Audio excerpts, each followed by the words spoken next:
Chittagong metropolitan পুলিশের ADC Kamrul Hasan ও তার স্ত্রী সাইমা বেগমের 11.5 কোটি টাকার সম্পদ ক্রোকের আদেশ দিয়েছেন আদালত।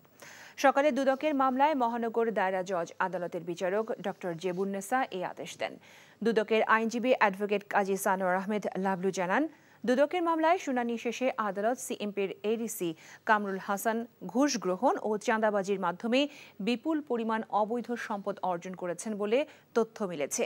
একই সাথে তার স্ত্রী সাইমা বেগমের নামে বিপুল পরিমাণ সম্পদের তথ্য মিলেছে দুদকের অনুসন্ধানে।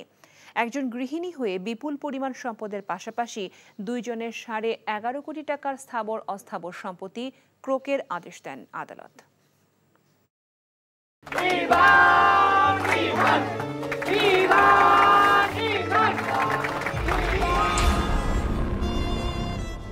তুমি নিজের জীবনটা শেষ করলে, সাথে আমারটাও শেষ করে দিয়ে গেলে।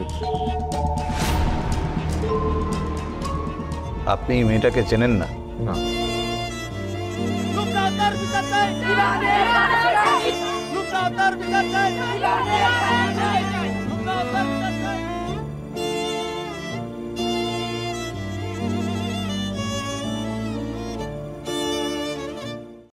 এখন জন্ম সনদ দিয়ে খোলো বিকাশ স্টুডেন্ট অ্যাকাউন্ট।